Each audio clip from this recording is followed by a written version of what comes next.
converted to protein by translation. So everything is actually running on this basic central dogma that is actually the entire process of life itself. And now we are trying to find out new methods to find out what exactly is happening at the DNA level, the RNA level, and at the protein levels.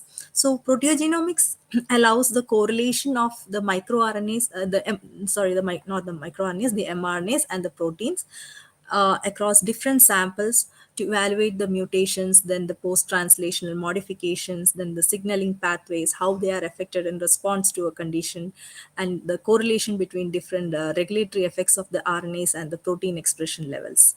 So basically, the data that we obtain from proteomics is by the mass spectrometry or the MSMS. So what exactly happens here is we have proteins in the body or in any other cell or in the condition, whether it is in plants or in the human body or in the microbial system. So all the proteins are first digested using a set of enzymes like trypsin, chymotrypsin, etc. And the proteins are fragmented to peptides. So the peptides are identified. They are identified using the liquid chromatography, and then they are ionized and they're given charges. And these charged ions are then isolated and they are fragmented, and finally they are run through a mass spectral analyzer, where it is converted into peptide fragments, and it is arranged, or it is made in the form of an array of molecules with increasing charge and mass ratio. And it is ultimately converted into a form which is called the spectrum, using a detector. So the detector is coupled to a computer and we can read the information through the computer screen. So it is basically like from a complex mixture, we are separating and detecting and identifying and studying the features of each of the components of the proteins. So it's a very unique technology, and we can expect that a lot more things can be done using the proteomics data. Now, once we get the raw MSMS spectrum, we feed it into the computer and we search it against the protein sequence or the DNA sequence database. So as we know that the database sizes are getting very bigger, so the search is also very comprehensive, and we have a certain theoretical sequence, the theoretical spectra that can be matched to the spectra that is obtained from the MSMS. And if it matches, we can say that it is similar to that one in the reference database. And if it is not similar, we can say that it is a novel peptide. So it is not always the right way to look at the ones which are already available. So we have to look a little bit further beyond to know the proteome. That is, we have to see what is there in the mass spectrum that has not been detected yet. So in such an approach, we sometimes will be able to identify novel proteoforms of the proteins. So when the novel proteoforms is combined with that of the genomic and the transcriptomic data, finally we will be able to find out what is missing in the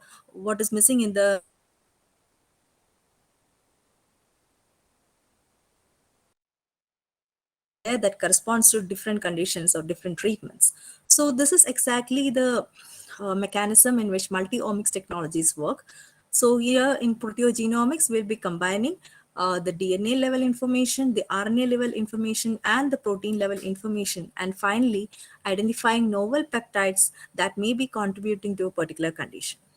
So the concept which I've explained is very simple when we are seeing it, but still, if you want to read more about it, I would suggest you to read this paper. This is Proteogenomics Concepts, Applications and Computational Strategies. It has appeared in the Nature Methods in 2014. It's an excellent paper that describes about what proteogenomics does and what all information can be obtained from that. So I suggest you students to read the paper. And now we will just move on quickly to the steps so that we can directly go to the workflows.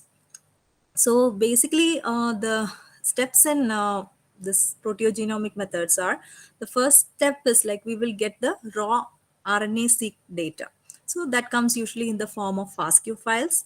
So the FASTQ files are processed and Is Ms. Sona, Yes, sir. can you please click on that hide button? So maybe the complete slide will be visible. Okay. Great, thanks. Okay. Now, the RNA-seq data is processed, and it finally will get a protein sequence database out of it.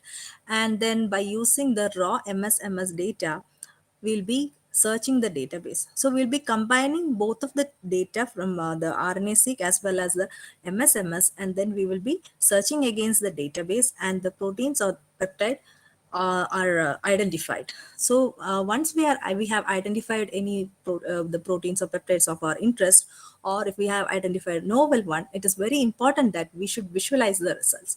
So another option is therefore visualization called MVP viewer, where we can visualize all the results that we have obtained from the pipelines. Now, so this is one point where we have to go into a little bit deeper. So our entire proteogenomics workflow is consists of three main workflows.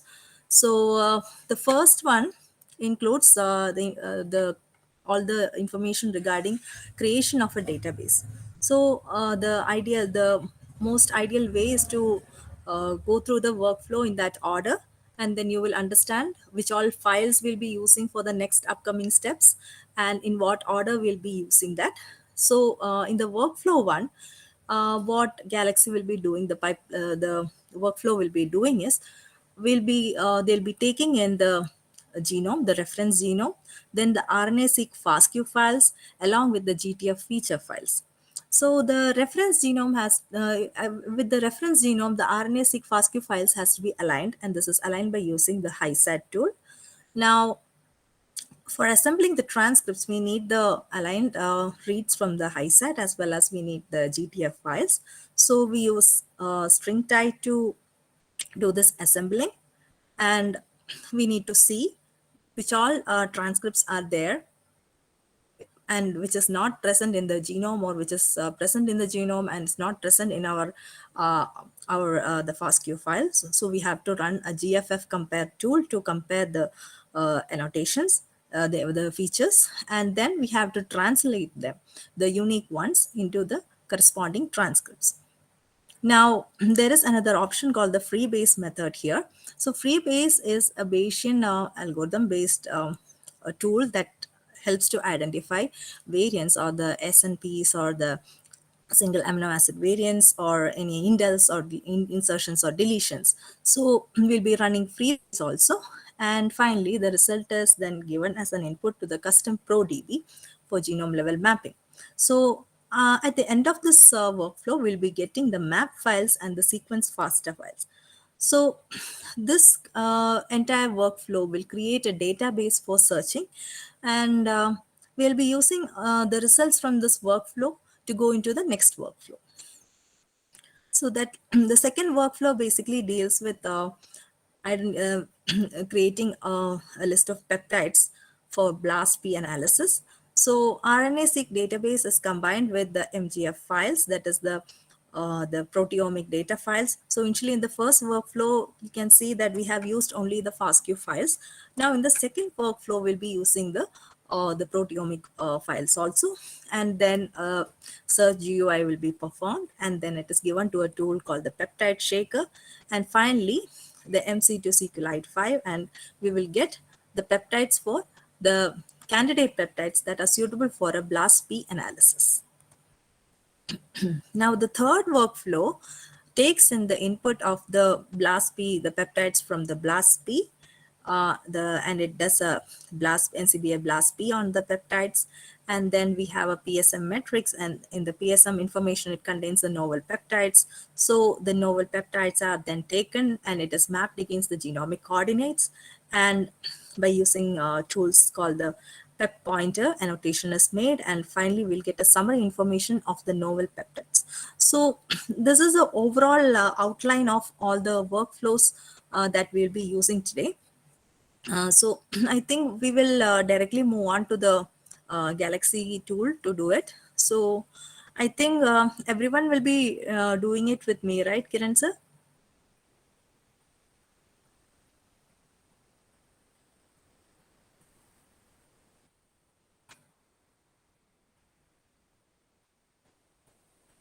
shall we just move on to the hands-on? Yeah, sure, Sona. Go ahead, please. Okay.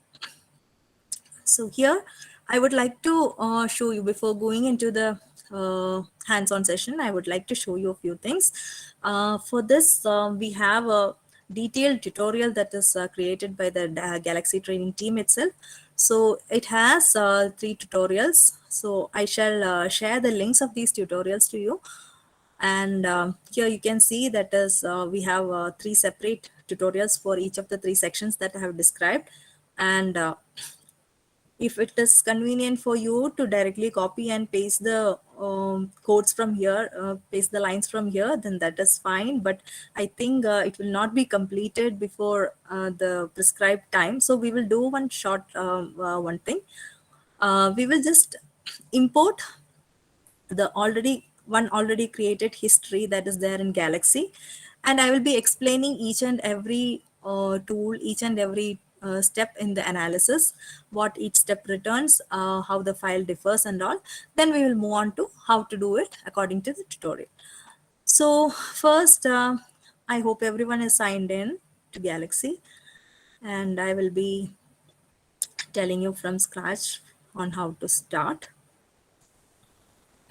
So you have a shared data menu here. So you click on shared data and you click on the histories. You can search for proteogenomics. So here we have so many shared histories, but right now I want the one that is created by Galaxy P itself. That is Proteogenomics 3 Novel Peptide Analysis. You can click on that.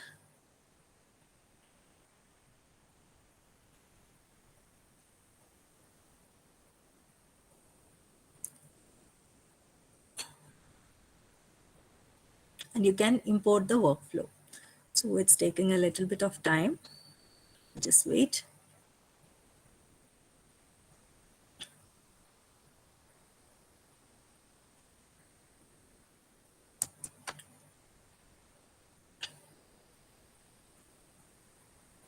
Okay, so this is the history that has been created by the Galaxy P team, and you can directly import this history into your account. Just click on import history. You can just rename it Proteogenomics 3 novel, okay, you can just give a new name, index proteogenomics, and you can import this work in this history. So if it is imported, it will be shown as a new history in your account. Okay, so here I have the history imported. So from here, I'll be explaining what each and every tool does and what each and every file stands for. So I'll go a little bit slow from here so that if at all possible, I can give you some time for the hands-on session also before the end of the workshop. So here, if everyone has imported the histories, you can find here that the first file is the FASTQ file. You can just click on it, explore the data. So basically this FASTQ file which we have imported is the information regarding the B cells under different conditions, the different developmental stages of the B cells. So the information is given here in the tutorial. So if you want, you can just read more about it here in the original reference paper. So I have imported that FASTQ file.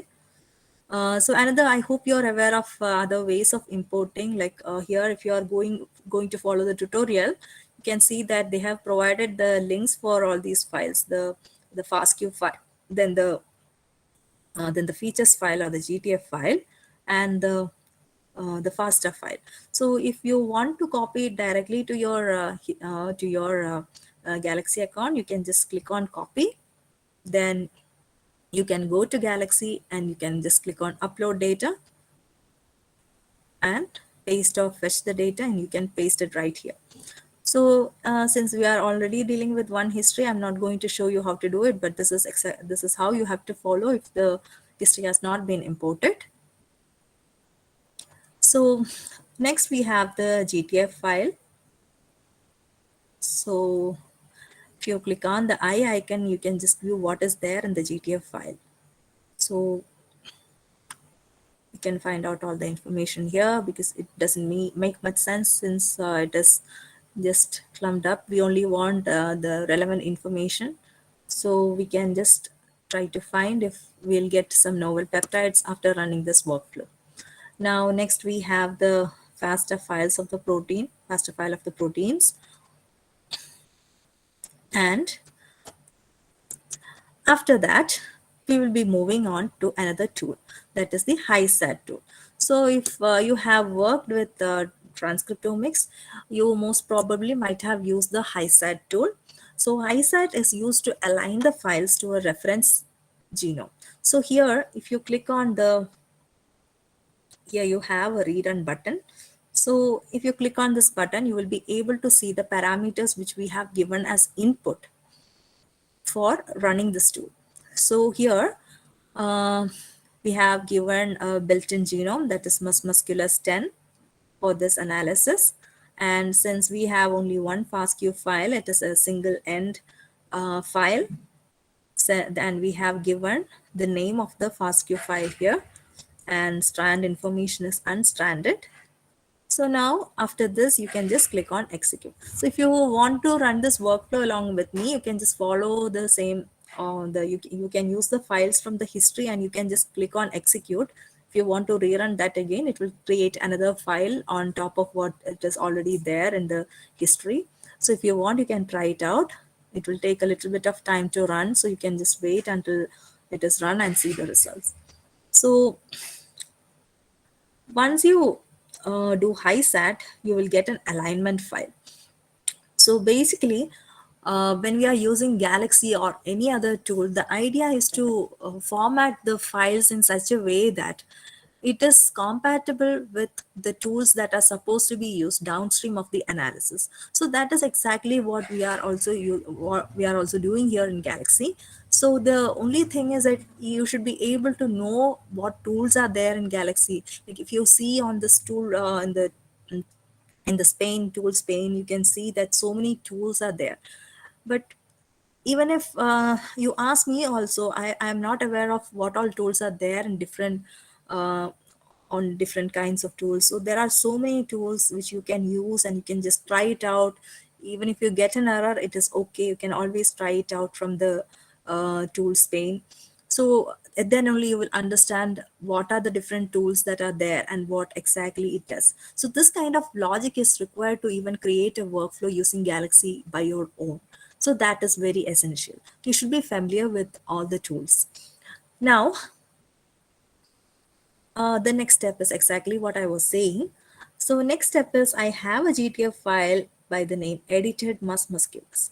So we will just see what has been done to that file. Like we have only 3 files in the that has been imported. Now whatever files that are being created is created from the 3 imported files only. So we'll see what happened here. So here the file to process is the mus musculus GTF file, the one that has been already uploaded here. And so some replacements have been done. So what exactly are we doing this step for? So here I'll just show you this file once again. So this first column, you can see one, and if you go below, you can see the chromosome numbers. They are just given as numbers. So, but this is this kind of GTF file is given by the ensemble. So right now, for our analysis, we do not need the ensemble format. What we need is the UCSC format. So we need to convert the ensemble formatted file to that of the UCSC formatted one. So we will see what we can do. So here, for getting this edited mus musculus, what we have done is, here you can see in the first column, one pattern has to be identified and then it has to be replaced with another term. So this is nothing but the regular expression pattern. So if you must be familiar with the regex and regular expressions. So if you are not familiar with how to use it in Galaxy, you can just go down in the tool itself. They will give you the exact meaning of what the pattern, what the pattern is, and the meaning of the pattern. And you can also see the regular expression syntaxes, and you can identify what it is. So right now, what our regular expression does is, we have three regexes. So what it does is, it finds in the column 1, it finds a pattern with the numbers. So instead of the numbers, it will be giving the chromosome prefix, CHR prefix. So that is the format of UCSC files. So likewise, the X and Y chromosomes has to be replaced, and similarly, the mitochondrial ones also has to be replaced. So if you click on execute here, it will again run, and it will give the result. So I'll just view the result. See, earlier the file had only one, now it has a prefix of CHR. So this is exactly the way we want it in the UCSC file format. Now, next again, we are going to play with the data. Actually, that's what I would like to say, because we would like to format the data in one way or another, and ultimately we want to make it in the way we want to for giving as that it has input to the next tools. So here we have a tool called the FASTA to Tabular. So if I click on run, so here what they are doing is, they are taking this FASTA file, and it is dividing, it is separating the FASTA file into different columns. So we will see what it does. We have now two columns. This is the first column consisting of the name and protein name, the accession number, and the details regarding that. And in the second column, we have the protein sequence. So this is what FASTA to tabular tool does. So it splits the FASTA into a tabular file, and the second column consists of the protein sequences. Now, earlier in the workflow, you must have noted the tool Freebase. So I'll show you what Freebase does. So the input file for Freebase is the aligned, the HiSat to aligned files, the BAM files, and with the inbuilt reference genome MM10, and it identifies the variants when the aligned reads are compared against the reference genome. So if you want to know more about it, you have the option to read about it here. So Freebase is a Bayesian genetic variant detector. It's used to find small polymorphisms, then SNPs, indels, then multinucleotide polymorphisms, and insertions, substitutions. All these things you can detect using Freebase. So it actually gives a VCF file.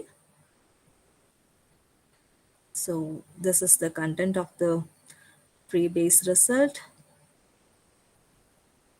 See here, you can see the chromosome number, the position, then what has been changed, the quality, filter, all these details are here. Now, in the next step, they have used string type. So what is string type? String type is used to assemble the transcripts. So here, if you see the job information, you can see that it has taken in the BAM files of HiSat2, and the data set that has to be guided for the that has to guide for the assembly is musculus edited 1 according to the UCSC format. Then you can just click on execute to run this file. So what we get here is the assembled reads. So they have mentioned whether it is a transcript or an exon, and the location, then all the other information regarding the transcripts, then the FPKM values and the TPM values. So many information are here. So that is what we get when you are running the string tie tool. Now, next step is again, we are going to run filtering. So here, earlier we had done one FASTA to tabular tool.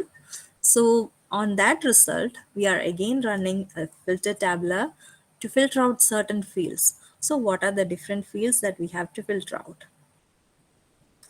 So we have a regular expression pattern. Based on that, we are filtering. So we will see the output of that. So here, based on the regex pattern, it has returned us with the following result. So these are just the accession numbers of the proteins of the reference. So earlier we had the accession number along with so many other details, and then came the sequence.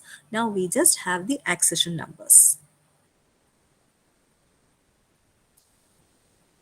Now I will introduce you to a new tool, that is the Custom Pro DB. Now, next step, we'll be using the Custom Pro DB. So here, as the tool mentions, Custom Pro DB generates protein FASTA from exosome or transcriptome data. So that is exactly what we want. We want to get the protein FASTA sequences from the transcriptome, from the FASTA files which we have earlier imported. So how to do that? So here also the genome annotation file is taken from the inbuilt file, and we have the BAM file, and we need the VCF file that has already been generated using Freebase. So once you run Custom Pro DB, you will get a few files. So I think you will get about 8 or 9 files regarding this Custom Pro DB results. So if you want, you can just click on execute and run the step.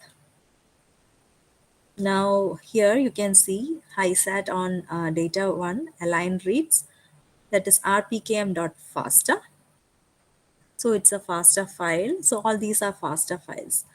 Then SNV, single nucleotide variations, then indels, then variant annotation and R data.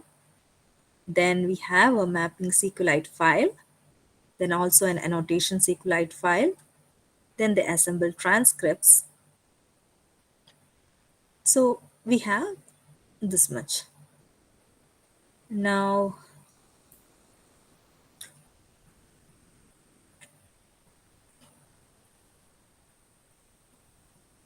so if next step is we have to run a tool called the GFF compare.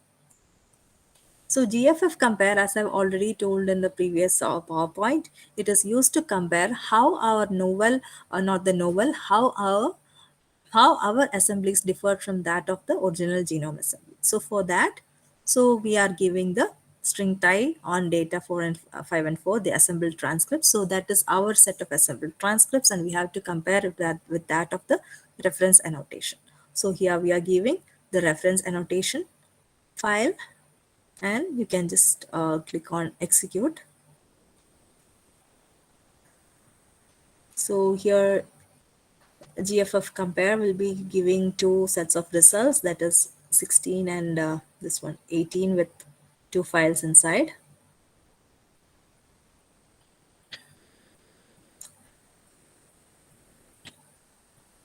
So we'll go on to the next step.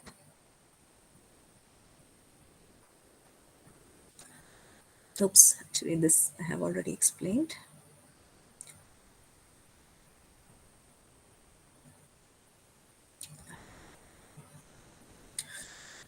So this one also I have explained. So GFF compare will be giving so many results. So here, until here, we have GFF compare results. So it gives so many results like the annotated transcripts, then the tracking files, then the loci, then the transcript accuracy, so many information are there. So we'll be using some of these files later in the workflow. So you have a SQLite to tabular file here. So let's see how we got it. So SQLite tabular file, it is mainly for querying a file. Like we have a SQLite database file that is already here. We have obtained this result earlier, and we are giving an SQL query. So as per the query, we have to select certain columns, and we have to order it by certain in a given order. So this is done in this step, and it's a tabular file. I don't think I can view it. Yes, I can view it. So this SQLite tabular will give results in the form in which we have asked it to give according to the SQL query. So this is the resulting file. Now we have we have so many FASTA files that have been generated from custom ProDB. So in this step, we'll be merging all those FASTA files. So you can just give a rerun here. So what are the files that are we going to merge? So first thing is we are going to merge the align reads RPKM FASTA, and then we are going to take in the align reads SNV FASTA, and again we are going to take in the align reads indel.fasta. Okay.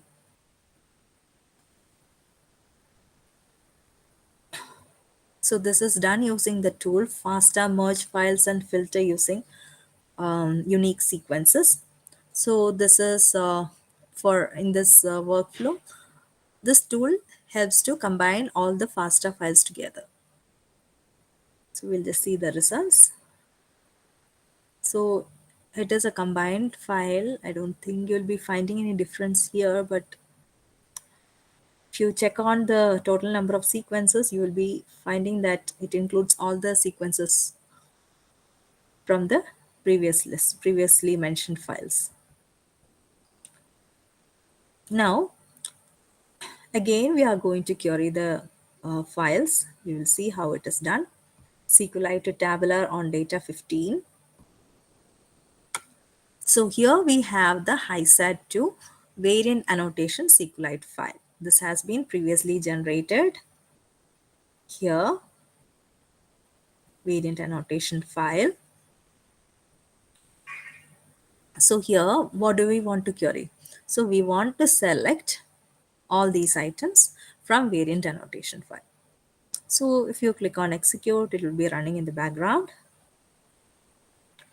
We will see what it gives. So now this is the file containing information in that order.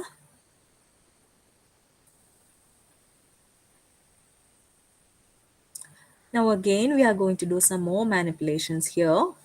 FASTA to tabular. We will see what it does. So here also we are taking in the rpkm.fasta, and then you are converting it. You have to divide. It's mentioned that the columns to divide the title string is 1. So ideally it will give a result. I'll show you here. So this is the kind of result that will be obtained after this tool runs. We will get the sequence and the information regarding the sequence in 2 separate columns. So only once we reach the end of the workflow, we will be able to understand why we are creating, why we are again doing FASTA to tabular. So it is basically to bring the data to a format that is most compatible with our final tools. So that is why we are running all the tools. Now, next one is we have to convert the GFF compare annotated GTF to a bed format. So we know that the bed file format consists of information regarding the chromosome start and the ending regions. So we will see what it does. So here we do not want all the transcripts. So we are actually looking for novel transcripts in this workflow.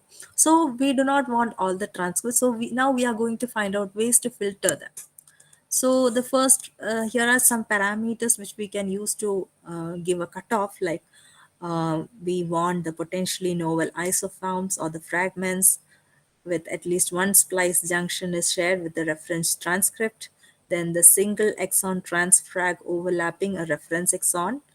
then a transfrag falling entirely within the reference intron, then possible polymerase run-on fragment, then unknown intergenic transcript. So if we give these cutoff values, all the transcripts will not be included. So we will be getting a summary of the transcripts. We will see what it has written.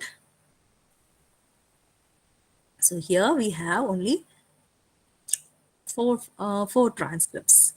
So now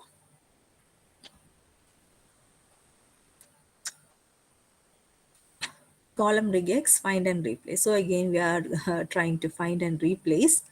I will show you what the tool does. So here we are selecting the cells from the SQLite to Tabula data on data 14. So I'll show you that. 26. So this is the file which you are going to use here. And again, we are using some regular expression to filter it. So here you can see we are trying to remove the ensemble and replace it with something else. So we will see how the file will look like.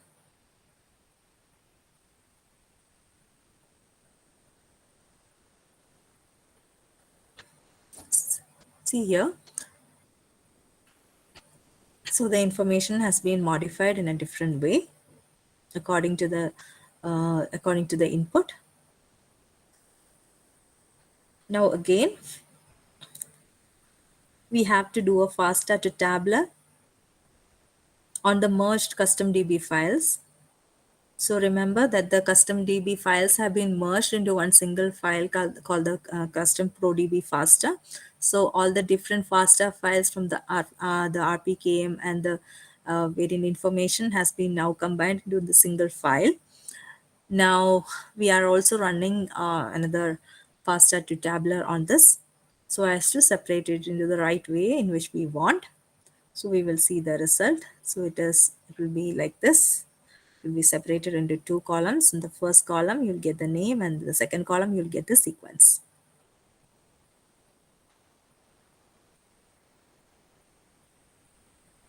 So again, we are doing the same thing, but this time we are doing it on the SQLite file. Again, we are doing some regex here. Then click on execute. So this will be returning the file in this format.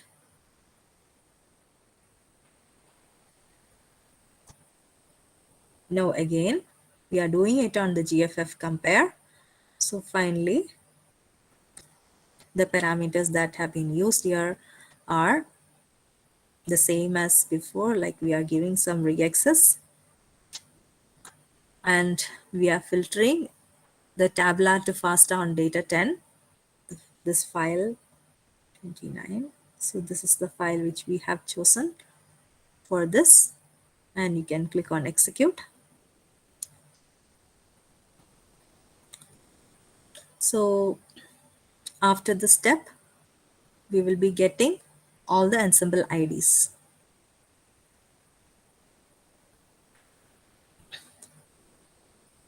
So now I think you have understood like why we are doing each step. Now we want to make the data in this format. That is why we have run the previous steps, so that we can filter the contents of the file at each step and finally make it in this format. Now we have the translate cDNA minus CDS on data 26 and convert GFF compare annotated GTF to bed on data 1. So you can just click on that. You can just click on run. So here we are just translate the bed transcripts into the 3 different reading frames or the CDS. So for this, we are using the GFF compared data, and the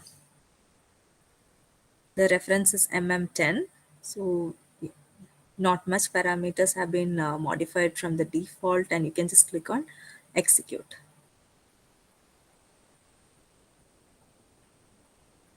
So both these are the results of the same tool. So here you can see that we have the sequences and the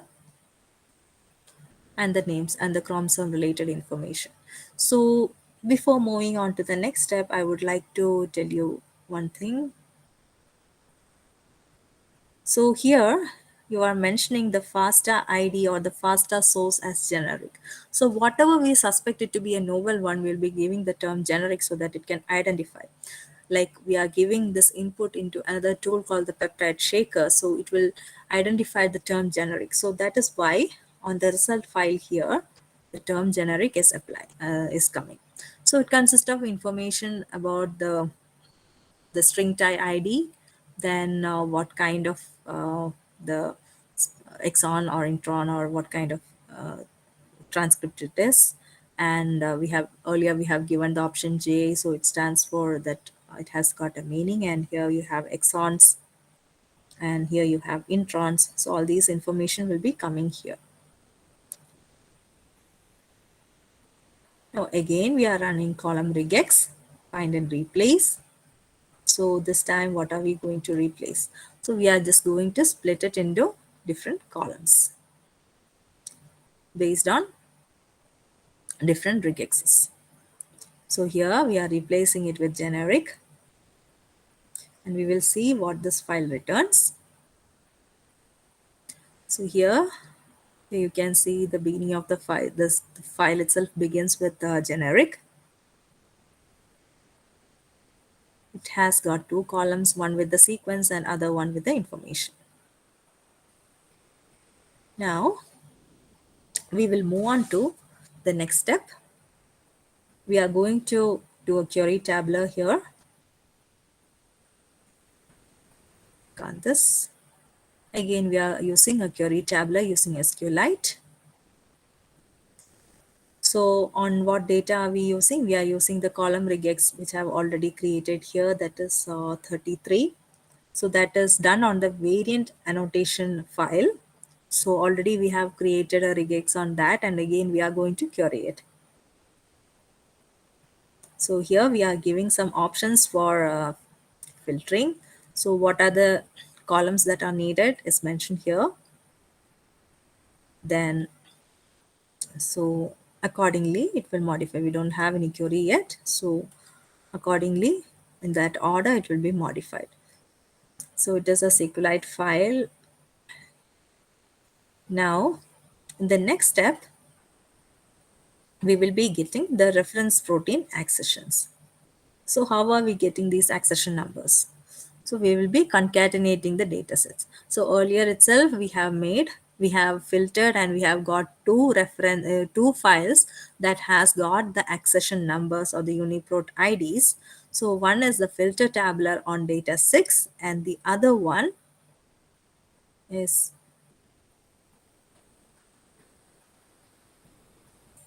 I think I missed it.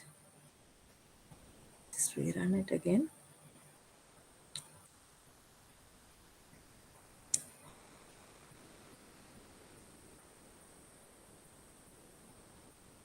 Here filter tabular on data 25. So we have to concatenate these two data sets, and finally we will get a list of reference protein accessions. So we now have the whole list of reference protein accessions. So these are all parts of steps in making a database.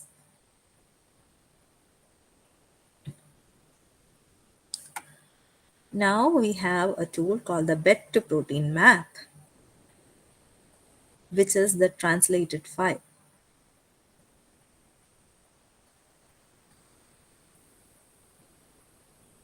Yeah, it uses the translate cDNA minus that file.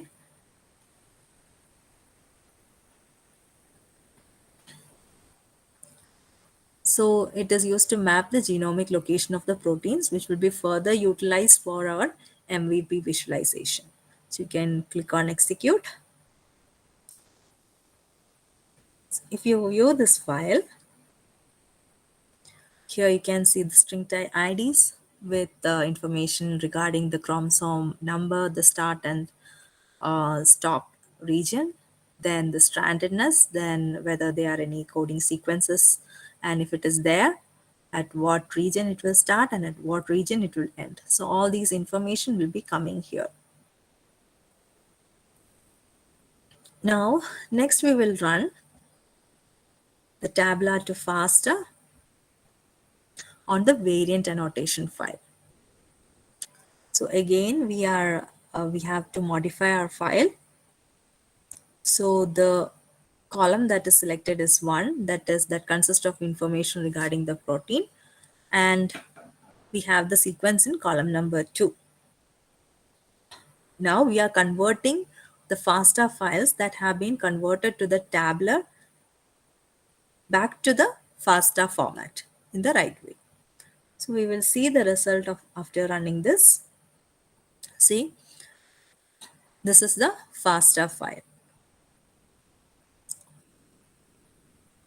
So it is just like we are converting a FASTA file into a tabular file, or you can imagine this in such a way that you are copying your file from a notepad to an Excel sheet, doing all the manipulations in the Excel sheet, like you are pasting it into different tabs and you are editing it, you are adding new values, and again you are turning it back into your FASTA file. So that is exactly what we are doing in Galaxy in this workflow. Finally, we need a database.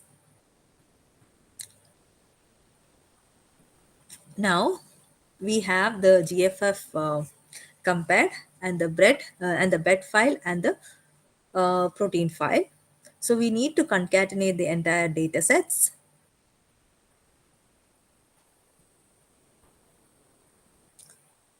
So here you have to just keep an eye on what file you are going to use for each step, because there itself sometimes you can have some confusion and it will not give the result. So here we are using the column regex on data 22, and then bed to protein map on data 31, and we are concatenating. So here you can see the results. So this is the final result of the file.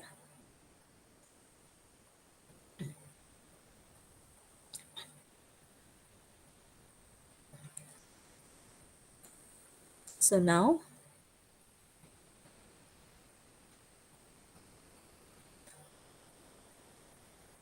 so earlier we have uploaded one trimmed reference 500 UniProt reference file.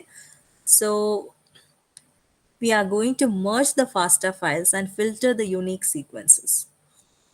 So while merging, we need this file, the trimmed UniProt reference file, then the tabular to FASTA on data 33, then you need the translated file also. You have to merge it. So the parsing regex and all is already default, so you don't have to give it there. So you just have to mention the file names, and we will see the result.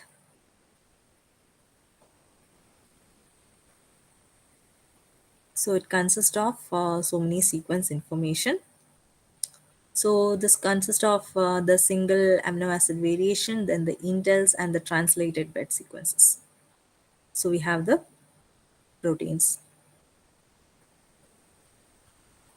Now, the next step, again, we are going to use the query tabular using the GFF compare and the custom ProDB. You will see how it is done. Sona, Yes, ma'am. maybe we can actually stop for 1 minute and see if anybody has a question or if they have any feedback. And maybe you can also, just show the original workflow one more time Okay. to put in context of how far you have reached, so that there is some alignment with the process and the steps, so it will be easier to follow that way. Okay. So let's see if anybody has any questions so far, and then we can move forward. Yes, ma'am.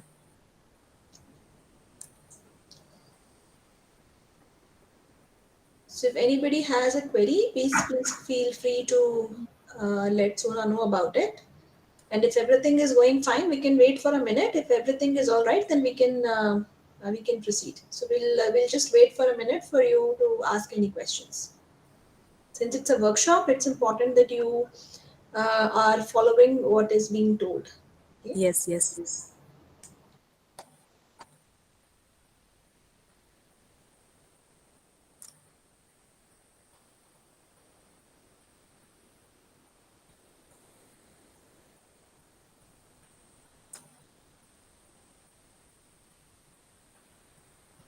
Any questions? Or, ma'am, shall I just complete the first workflow and then give a few seconds to just go back and see what has happened? Like you have only 2 steps more to complete the first workflow. Yes. So you can finish this workflow and then go back to the slides and we can come back here. Yes, yes. So, okay. Now we have reached here. Again, we have run a query tabular. So we are now using the concatenated datasets, and then we are running the query. So this will give an SQLite file. Now, so till then, I think we have completed the first part of the workflow. So here you can just go through this workflow that is already given by Galaxy. You can go through it and understand it, because it takes a little bit of time to understand what we are doing until we get some result, until we get the final result, of course. So what all each step does and what we have to do to reach up to that level is exactly to be understood by you when you are being in a workshop. Right now I'm not able to see any faces, so I'm not able to get whether you are doing it, whether you're doing it right or not. So just feel free to ask any questions, and I will share this tutorial link so that you can just compare the results with what you have obtained along with what is there in the tutorial, because the tutorial actually uses some of the older versions of the tools. So running the tutorials might not always feel the same as that is there. So a few changes have been there since the tutorial has been made. I think some tools are updated. So I'll just share the link in the chat box.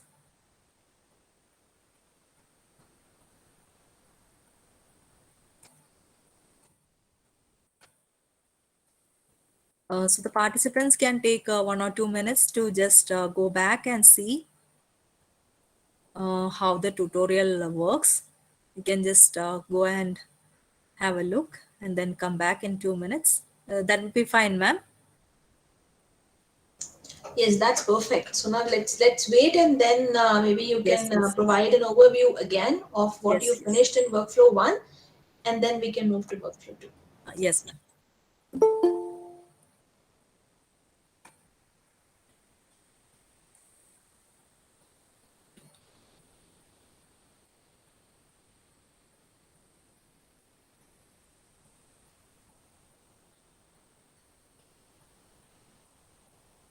Other than custom ProDB, is there any other R package in Galaxy platform that can be used for genome mapping? I'm actually quite not aware of that, but I think custom ProDB matches all the requirements. Then I don't think there is any other method that is more suitable, because it almost integrates everything that would need for the further analysis. So I would recommend custom ProDB. So if there is any other tool that can be used, I will just check and let you know. I think a Jitter channel is working for replying to the queries, isn't it? Yes, it is working. Yeah, you can just paste the question there and I will get back to you. Yes, it's always useful in Gitter channel. You can paste the questions, and anytime the speakers can come back, not just today and some other day also. That's possible. Yeah.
Any questions from the audience?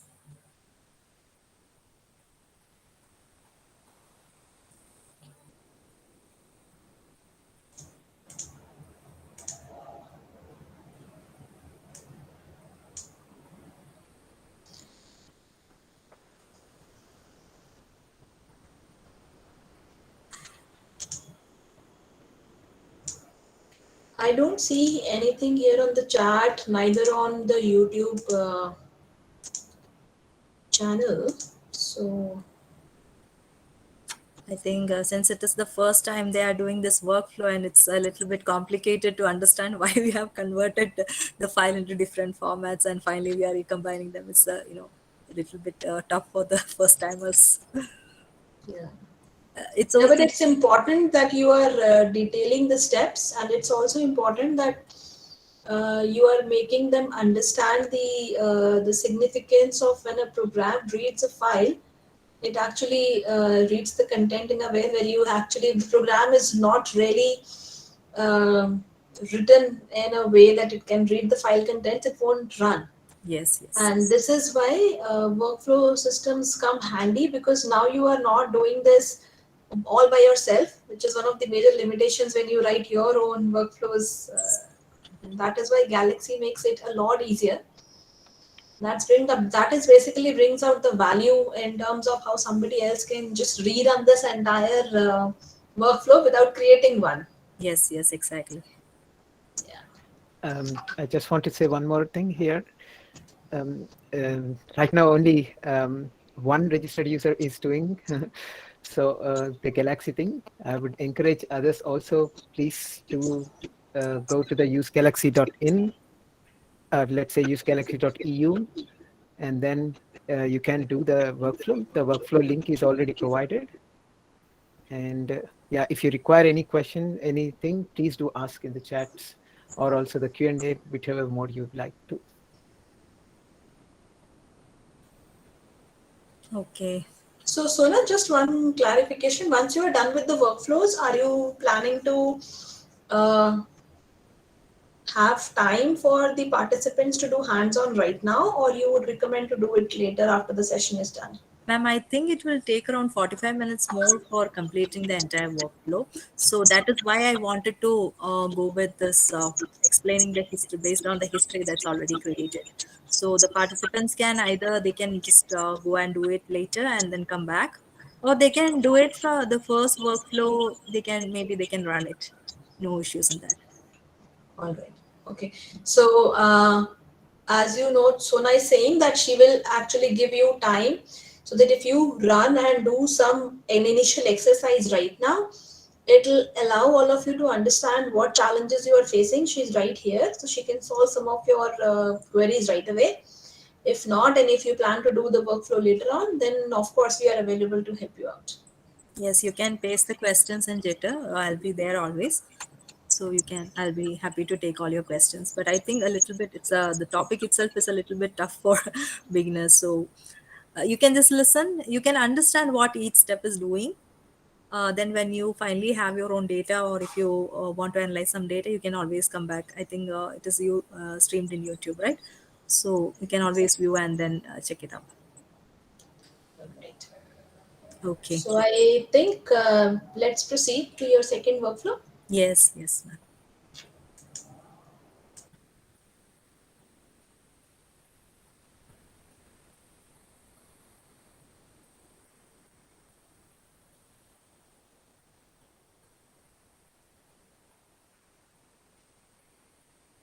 So again, we will just come back to what we have done in the first workflow. So if you remember all these steps, they have been done in the first workflow. So what the difference is like when we are seeing this workflow, we'll be feeling that it is a very small workflow. But right now, I think you must have understood how many small steps are there in between each of the tools that we are using, how each tool accepts the input. So all these things are there. So right now, we have just made a database from the first workflow. So in the next workflow, I'll be telling you how we are going to use the database, and then we are further analyzing the input sequence.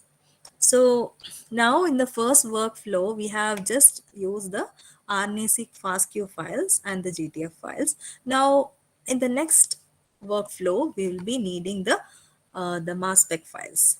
So we will be going on to that.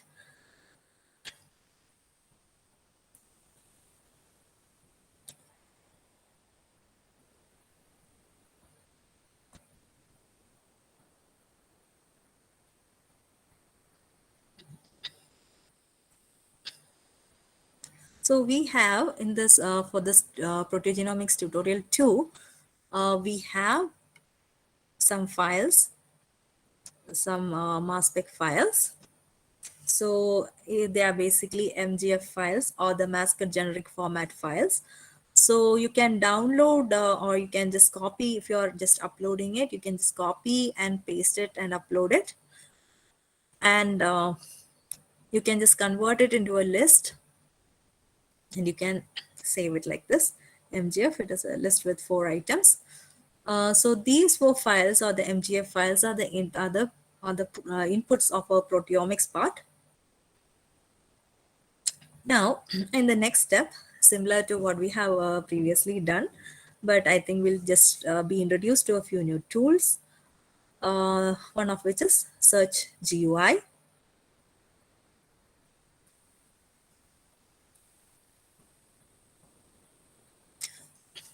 So in Search GUI, you have the option to give the parameters of the proteins, how you have to digest it, all the information regarding regarding the proteins and the precursors. All these information can be given, and the Search GUI will create a custom database that is covering all the information that you have given here. So I think Search GUI has a new updated version of the tool. So I think Search GUI will not be performing well on the workflow 2 that is already there.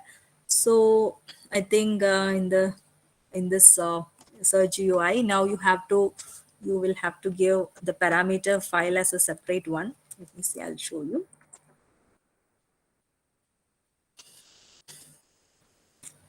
So here you have to, unlike the older tool which we have been using in the history, we have to create the parameter file and we have to give it here. So the parameter files can be created using the identification parameters, and here you can just give the details regarding the modifications, variable modifications and the digestion details. And that is a separate file. I'm talking about the updated version of the tools. And again, you have to run Search GUI. But for the time being, since our history is based on the previous one, we can directly see what is happening here. So similarly, it has taken the FASTA file and input the peak list. We have a collection of 4 spectral files, the MGF files. This is a collection. It is inputted as a collection. And the database search engine is Extandem. So all these parameters you can just give as an option here, and you can just click on execute. So it is an archive, so we cannot view it right here. So now the next tool is the peptide shaker. So peptide shaker will give us the peptide spectrum matrix. So we will see how to run it.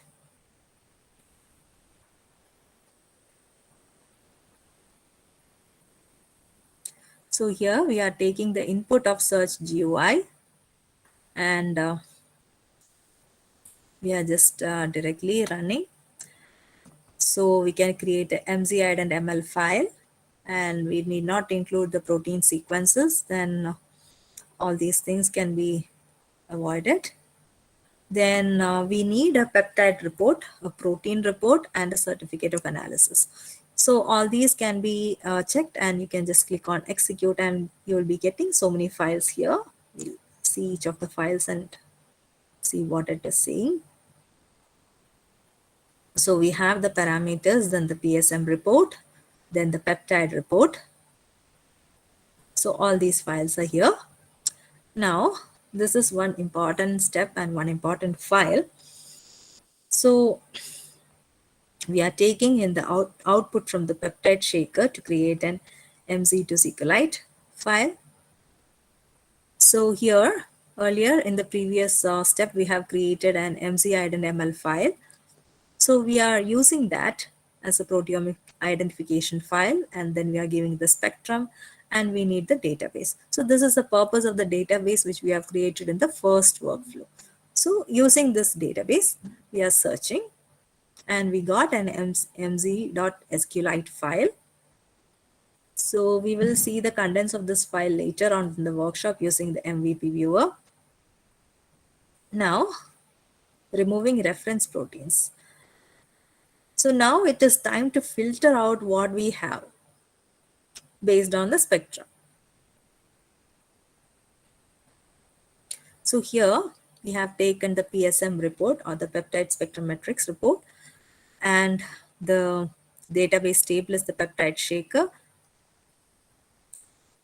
And we are giving the tabular data set, that is the reference protein accessions. So these have been created in the previous workflow. So what is our query? So we are going to give an SQL query here. And in this query, we are finally ordering by the PSM IDs.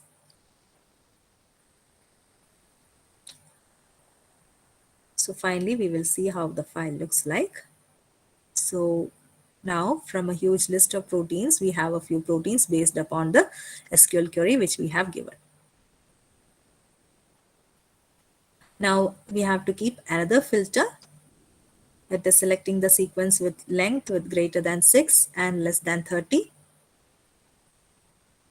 So that is the next filter which we have given using the query tabular again. So this query tabular, you can see how useful tool it is while querying the database, or for any other purpose also. Query tabular is very good. So we are, you might be aware of applying the filter option in the Excel sheet. So query tabular is just like that. You can just query your input files in whichever way you want. Now here the input is removing reference proteins, the previous one, this file, and then you can see the options. So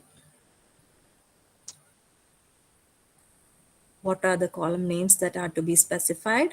The ID, the protein, and the sequence. Then the filter data set input. All these information can be given. And here you have the SQL query. So here we are filtering based on the length. The length of the sequence should be greater than 6, and it should be less than 30. It has to be grouped by the sequence. So we will see the result.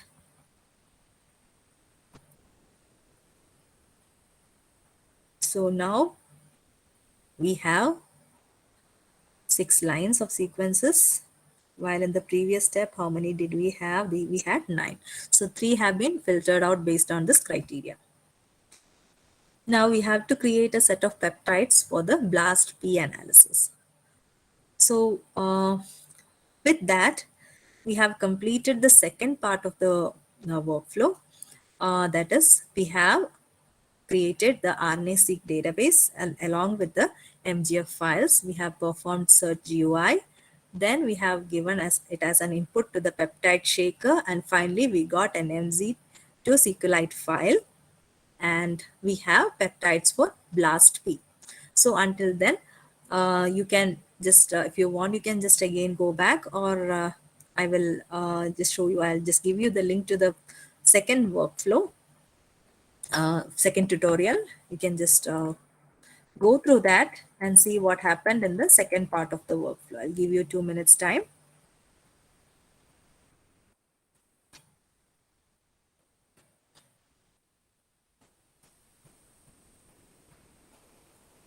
So the tutorial here also mentions the same things, but I think what is different from the tutorial and what we have done is like the way we are giving input to Search GUI is a little bit different.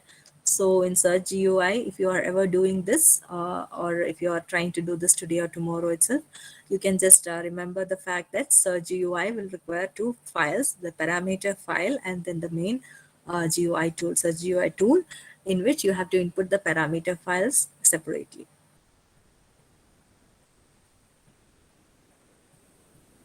So this is the data upload, then matching the peptide sequences, then here you have the Search GUI.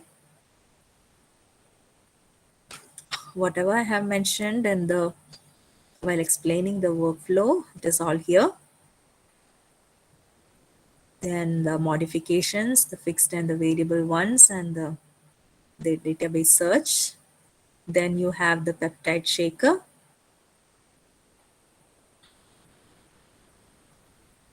And the certificate of analysis. So that is why we are getting so many files associated with peptide shaker.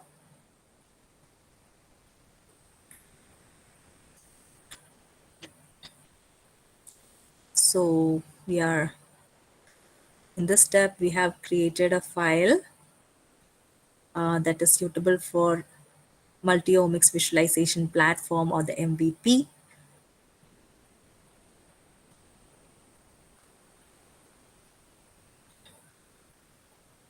And next you're doing the query tabular, in which we have extracted specific names, column names.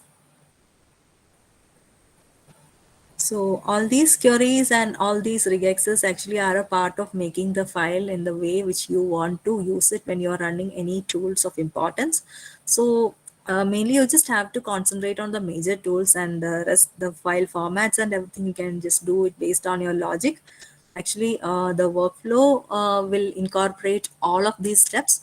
But the thing is, if you are creating a new workflow of your own, or if you are using your own data, then you will have to modify the workflows a little bit so that it can accommodate your information also.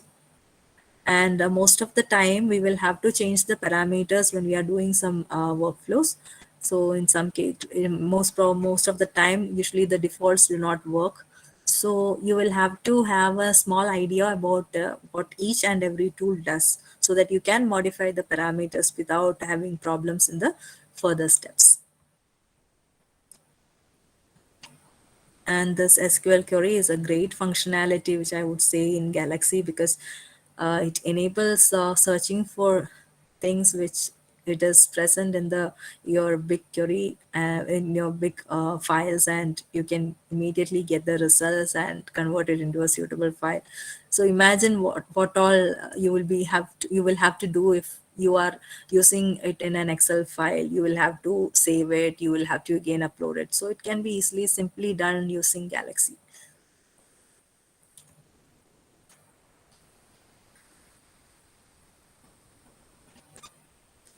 So these are the,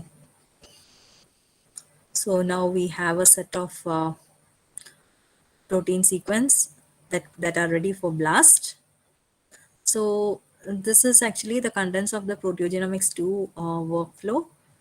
You can just go back to this if you're when you're doing it. So now again, we will just come back to our last part of the workflow.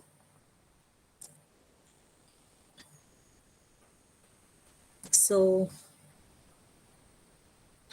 now we got the BLAST-P results.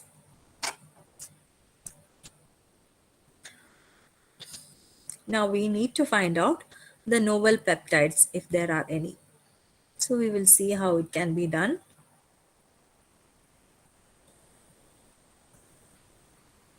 So we are running again query tabular on the peptides that we have got, and again the tabular data set for the table.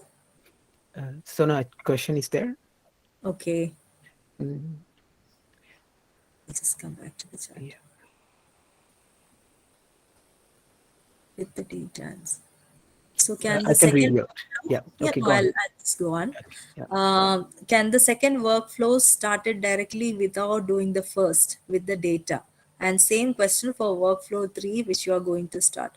Okay, so do you mean to ask like, can we do the second workflow with the MGF files without having the raw FASTQ files, or is it like somebody has not started the workflow 1 and they want to go with the workflow 2? Is it like that? Maybe cover both the scenarios.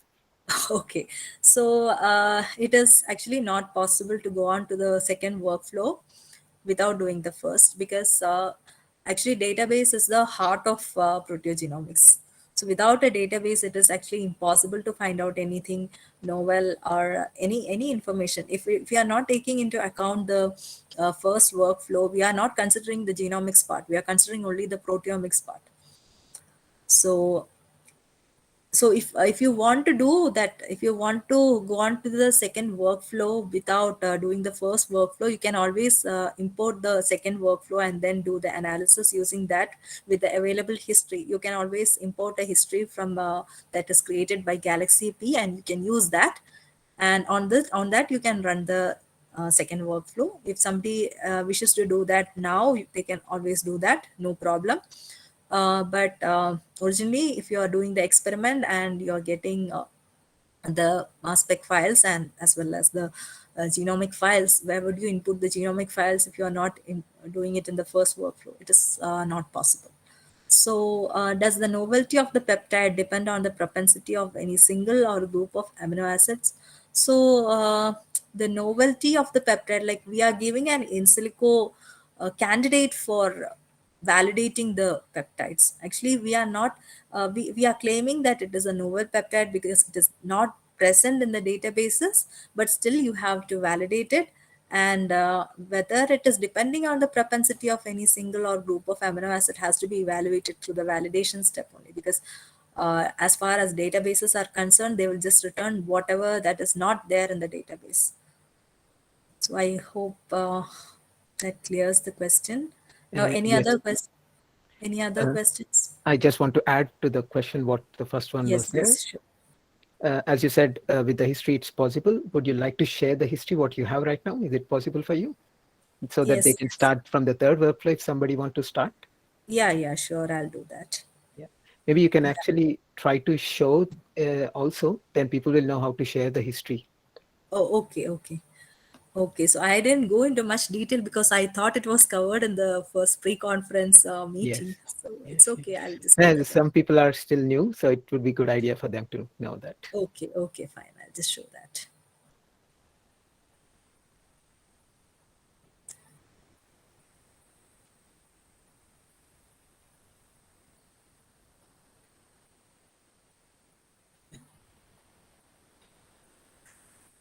So whenever, if you feel like you want to do the analysis, from the second workflow or the third workflow.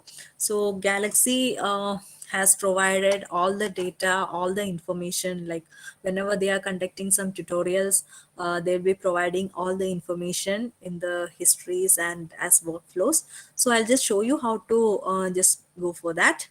So here you have, first I will just tell you how to import the workflow. So here you have in the shared data menu, you have the workflows. So a lot of workflows are there. You can just scroll down and see for different purposes. They have created so many workflows, and so many are run by participants like us, and we have shared the data, or there some of them are done by the Galaxy team itself, like by Melanie Fall. So if we want to import any data set, like for example, right now we are doing proteogenomics. I'll just go to proteogenomics, click on proteogenomics, and then you can see all the workflows that have been, that are coming under this name. So here you can see, just to make sure that it is authentic, you can just see that it is done by the Galaxy team itself. So these are all by the Galaxy P team. And if you want to click on, if you want to import a workflow, you can just click on and click import.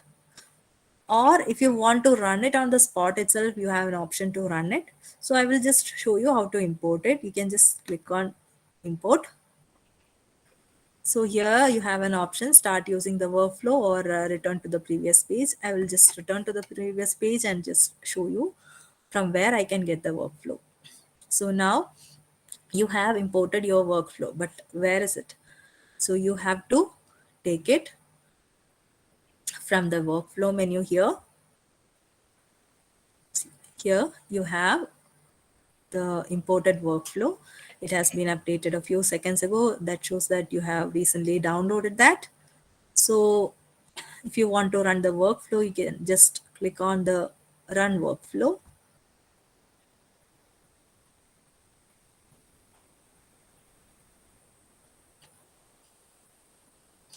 So if you click on the run workflow, you can see here what all the workflow is taking in as input. So these are not the right input files, because in this workshop I have created a few other files also, so they will be providing so many options. So if you are starting from scratch with the workflow one and you have only 3 files like the reference, then the GTF files and the FastQ files, then definitely you will be able to see only those 3 files and those will be coming here in the right way. But since we have so many files in our history, it won't be coming like that. Or another option is like you can import your workflow into a new history. I will be showing you that also. So if you are planning to use it, you can just click on run after selecting the right parameters. So the workflow includes all the steps that I have told. So from the starting to the end, all the tools that I have used, all the parameters that I have kept for each of the files to run, everything is there. You don't have to modify anything unless you are sure that your data needs to be modified according to some parameter. And it will give you the result within a few minutes time. So this is how an imported workflow runs. You can just click on run workflow and it will be running. So it's always better to go use other history. So here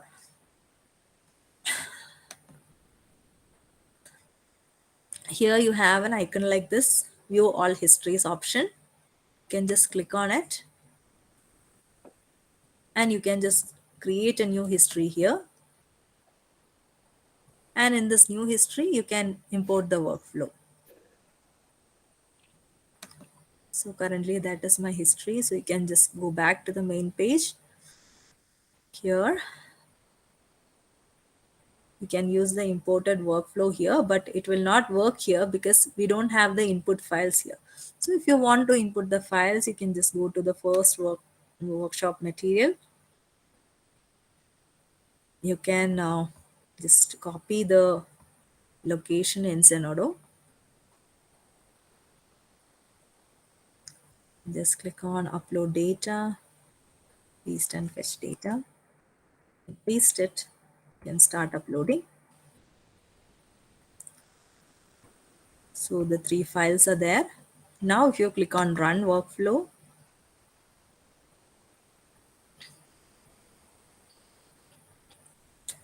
I'll just wait for it to run and it's completed. So now we know that it is queued when it is showing gray color, and it is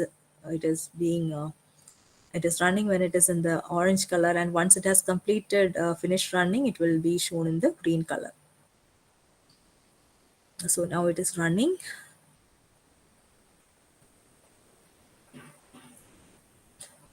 So when it comes to green,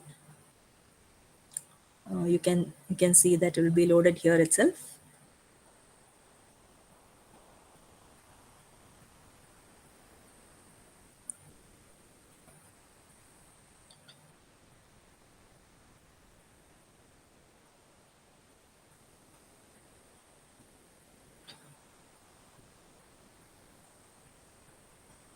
It's taking a little bit of time, but it's okay.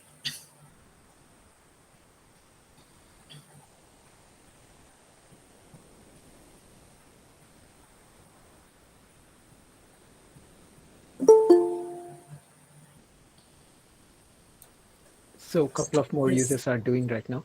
So maybe Okay, that's so why. that's why, yeah. So you have the input. Now you can just refresh it, and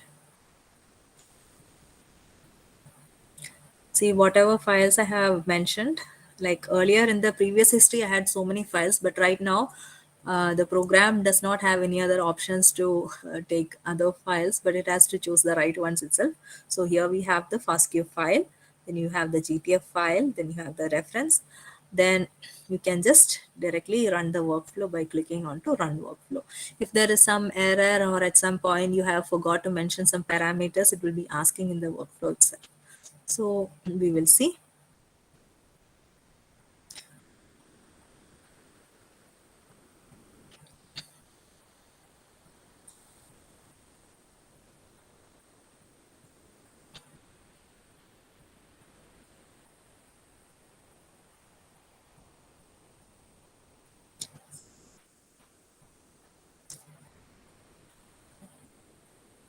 So I think we will just go to the next one until this one is finished. So anybody who has parallelly run the workflow, they will also get the results accordingly.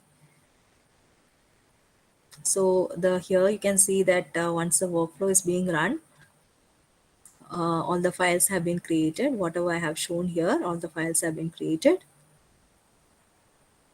So they are waiting for running. That's why it is shown in gray. So by that time it is finished, we will just go back to our previous history. You can always switch between the histories by clicking on to switch to.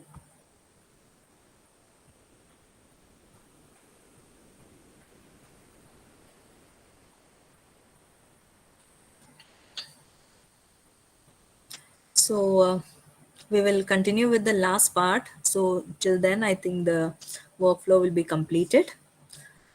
So here you have got the BLAST P results, then novel peptides.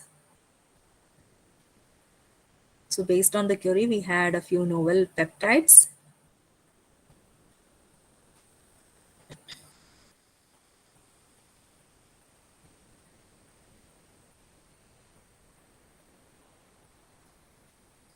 Now we have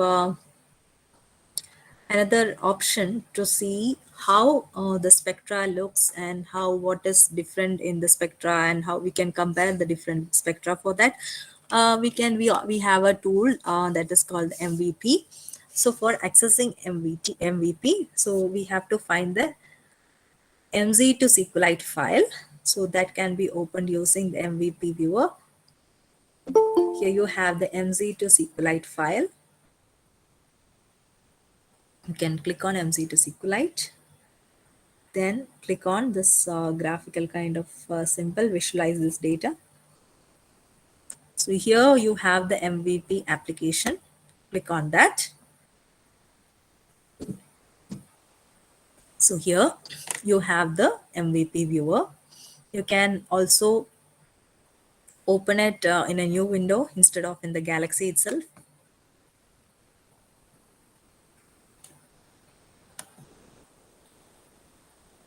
So here this gives the list of peptides with their corresponding spectra counts. So here we don't want to know the information about all the peptides. We just want to know the information about the novel peptides. So in that case, you can just always click on the load from Galaxy.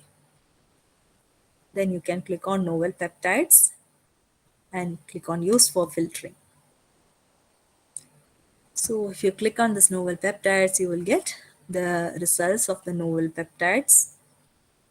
So the total number of spectral counts would be 3 plus 1, 3 plus 3, that is 6.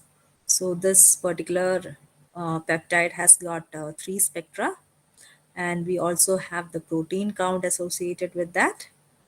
Now I would like to view the PSMs for the selected peptides. So you can either select 1, 2, 3, 4, all the peptides, or you can just select it any one or two of your interest. So we can just select the PSMs for the selected peptides. So this will give you the result consisting of information like the spectrum ID, the spectrum title, then the comparative theoretical mass, then the PSM score, then the confidence value, the tandem expect value, then the type of confidence, then the YI and BI details. So all these things you'll be getting in this. Now, if you want to see the image of the spectra, so here you have, if you click on the sequence, here you have the Lorikeet viewer. Here you have the details regarding the spectra. Here you can modify any of the details and see how it is affecting the spectra. So you can add the ions and you can also label the peaks. So many information can be altered and you can just see what the B ions and the Y ions are, have the values here and the spectral information. So all the protein files, all the PSM files can be viewed like this. You click on this and there is an option like if you like a spectra, you can always just click on like, and if you don't like the spectra, you can just dislike it. So usually the spectra that has B and Y ion values of three continuous ion values will be good.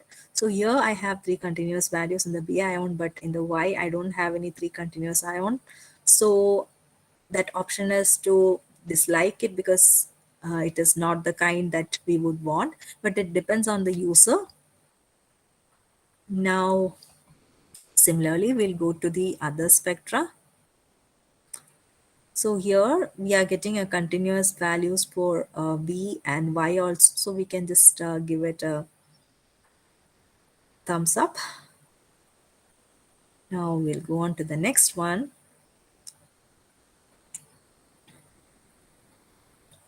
Here also we are not getting three continuous B's and Y. We're getting three continuous B's, but we are not getting continuous Y's.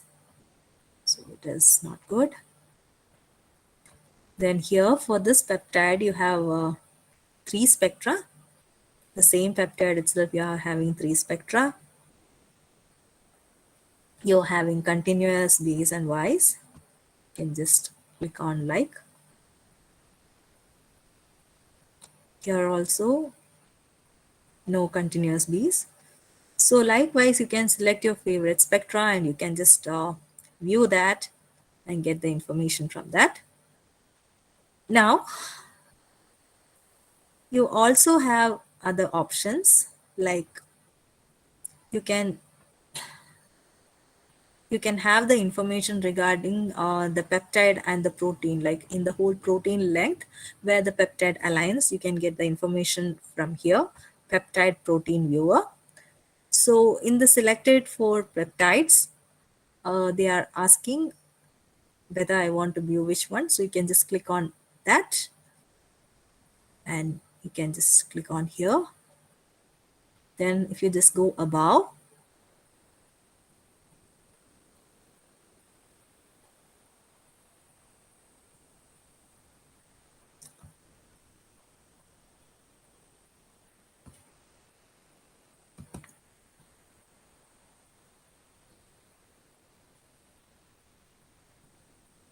it's not coming, I think. Okay, we'll just go on to that from here. So I forgot to tell one more thing. Actually, we have an option to export the scan values that we have obtained. We have selected, we have liked two spectra, so we can export that to Galaxy. That option is also there in MVP viewer. Let's click on export scans. Now we'll just see the protein peptide viewer.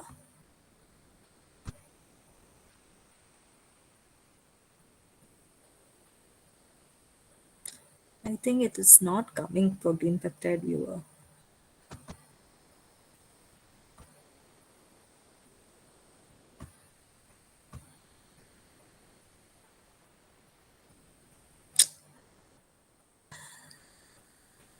So there was an option to view the proteins and the peptides along with that, and that is here in the protein peptide viewer, but for some reason it is not coming. I'm not sure why. Okay, so here we imported the information from MVP and we have pasted it here. You can just view the file. Whatever information that we have got there about the spectra of our interest are imported to Galaxy.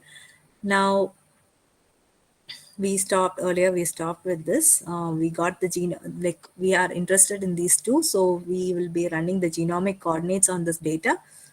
And here you can see the peptide genomic coordinate tool will give a result like this, consisting of the information regarding the chromosome number, the chromosome start and stop site, the name of the peptide, then the score and the strandedness, all these details. Now we will just go on to PEP pointer. So PEP pointer is a tool that can classify the genomic location of the peptides. So it will compare the original reference genome to that of the peptide genome coordinates of the peptides of the spectra in which I am interested in. So this gives the PEP pointer data. So from where it is located in chromosome 2, the name, then the score, the strandedness, and also it gives a small annotation regarding that. So it shows that overlapping on 2 regions. Please look manually. So we have to look manually means we have to search the MVP tool for that. So as a final summary, we will see the details about the novel peptides. So similarly, here also for getting the final summary, we have done the query tabular on PEP pointer and the PSM novel peptides. And here you can see the results. This is the final summary of the peptides. Here in the last line, you also have information regarding the UCSC genome browser. Just click on copy this and you can just paste it here.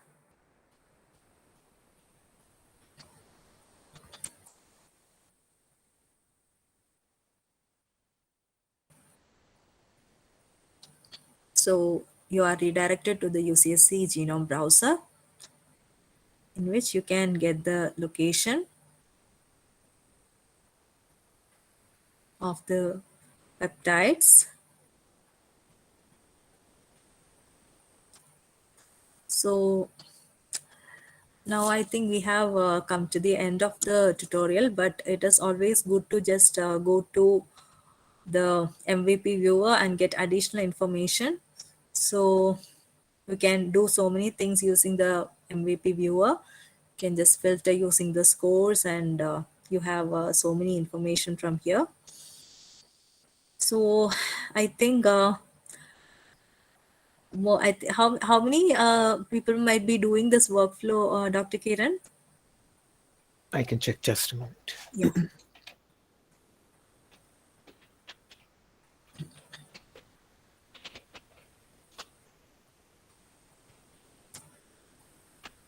Looks like a bit increased now, but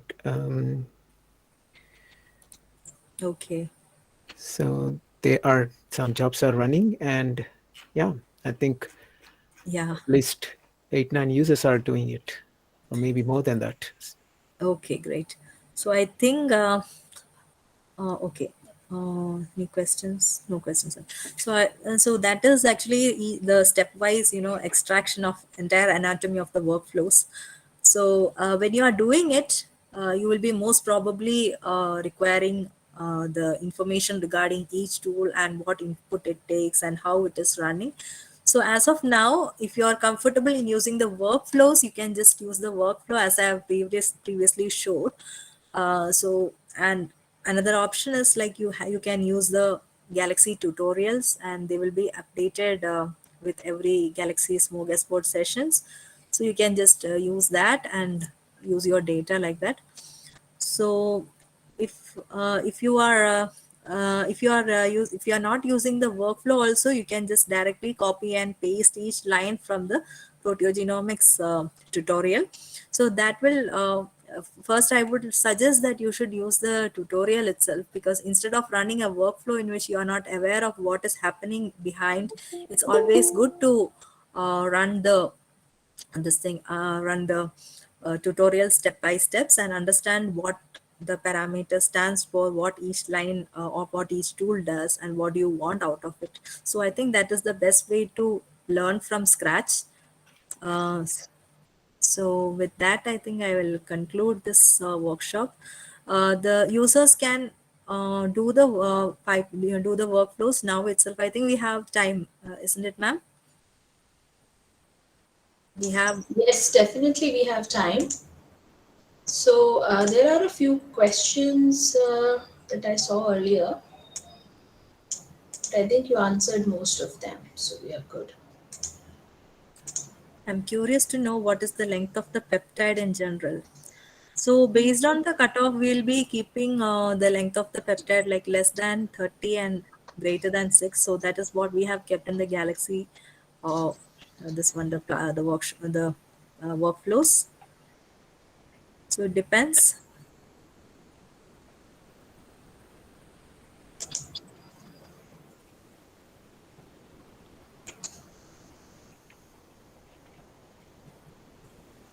And for general information of all the participants, see, anytime you do any data analysis, obviously there is a question that you are trying to solve, right? There are several publications where Galaxy is used for proteogenomics to study novel protein variations or to look at mechanisms of mammalian hibernation via quantitative proteogenomics. So there are several very interesting questions that one can ask. The advantage is, since a lot of this data is available in public domain, now you can think of a completely new workflow system that a new question that has never been asked before, and use the tools that are provided in Galaxy as a workflow system to really answer those questions now. So it's not just specific to uh, a very tight made question. You actually now can be more creative in looking at what kind of data sets are available in the public domain, what you can use, and how you can use those data sets to answer new questions. So that's pretty interesting, because it's like, I see it like as playing a game. Because then you have some data sets and then you are trying to play with it to see what answers it is giving you in terms of, can you identify novel proteins in different contexts. The data sets, good part is a lot of publicly available data set does exist. So try that. Just like ma'am said, actually, we have a rich amount of information from Galaxy themselves. They have created so many tutorials, so many workflows. The only thing is that you have to spend a little bit of your time. You have to invest in that. You can find out what is happening in Galaxy. Not only Galaxy, even if you consider programming also.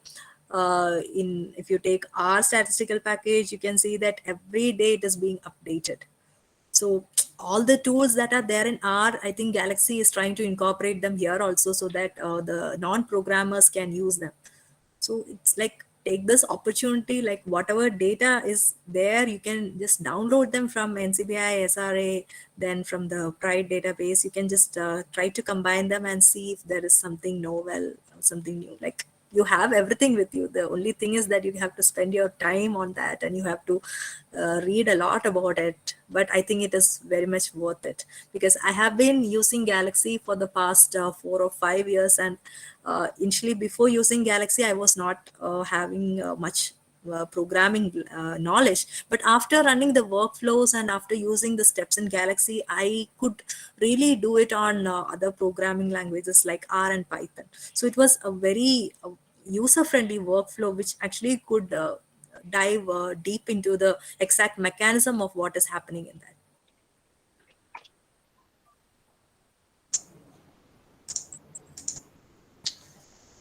So I don't see any questions on YouTube or in the chat window.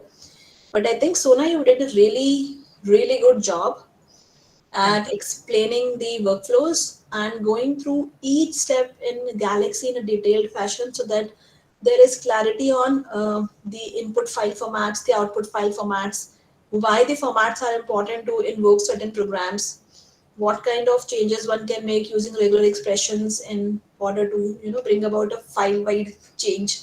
So, and then how data sets generated at different steps in the workflow can converge in the towards the end of the workflow to answer questions. So that kind of a thought process, that kind of data analysis understanding can come only when you practice.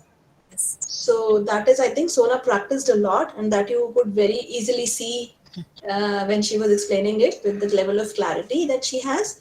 So strong recommendation to all the participants is keep doing it over and over again, so that you understand the steps. The more you do it, the more clarity you have on what is the significance of individual steps, and that will allow you to think more clearly in terms of what was really happening with the data, right? So Yes. Sona, if you would like to add something, and then we can hand over it to Kiran. Yes. So if any of the students are interested, they can directly contact me or Anshu ma'am for any queries, because we are constantly using Galaxy, and we are just keeping ourselves updated in this regard. So if there are any queries, I would recommend you to clarify it with any of us. And there are a lot of experts here also. Kiran sir also can help you. So I think you have almost all the resources that are needed to get started with what you are doing. So and the best part is like everyone requires an online free tool for doing their work. So Galaxy is the best platform, I would say, in that sense. And people who don't have programming experience are also can just do their RNA-seq analysis or whatever analysis they have with them, because they have a number of tools, I would say, to clarify everything, all the data generated, everything that can be done using in Galaxy. So you can just give it a try. And anytime you can just message me. I have shared my email in the beginning slide, so you can just contact me. So that would be my advice to the youngsters, just to keep on practicing, because at one point of time we all were beginners. So it's like how much we practice, how much time we put into it, and how much I mean, when I had doubts regarding Galaxy, I used to message to Dr. Dave Clements. I'll just clarify things with him, because that is the only way. Initially, that was the only way to clarify things. But now we have so many forums, and we have so many bioclose users also. So when you have a question, you just have to ask, you just have to shoot it like that. You don't think that it is wrong, or it's going to be a blunder, because everyone does that. So that is how we are learning. So that would be my advice to the students. So that's a really wonderful advice, Sona, because you really captured the essence. We all start learning ABCD. So yeah, so that's the essence. So if you're interested, just get started, and whenever you are stuck, there are so many of us to really help you out. And with that, I think we should really applaud Sona's effort in actually giving a great demo and a very nice session. So congratulations, Sona, for that. Very good. And I would like to now hand over the session back to Kiran. Great. Thank you, Anshu. Thank you, Sona. It was really wonderful. I would say it was an extensive step-by-step, each procedure, everything. Let's say a bit sadly initially that not many started, but later they took up and then picked up. That makes they were happy to do that. So that's really good. At least some people I see now it's raised to 16 members are doing it. So hopefully they are still executing. Keep doing that. And so while you do, we want to see your bright faces and smile faces so that I can take a picture. Keep doing and then show your bright faces with that. And rightly said by both the people, by the both Anshu and Sona, it's like just invest the time, and we want to see all your errors, not the success stories, but all your errors. It's not the success things. Success things you can keep with you. It's fine.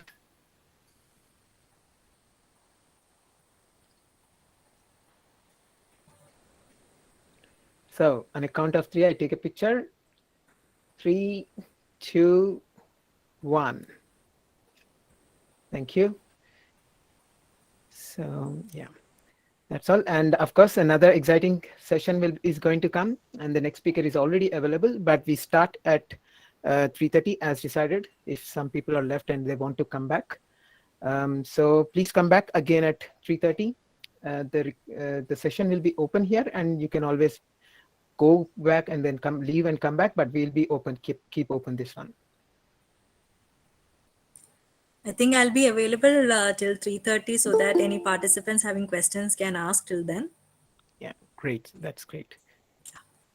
Yeah, they are executing, so maybe that's definitely Yeah, useful I if they think are I should asking. be. Sure.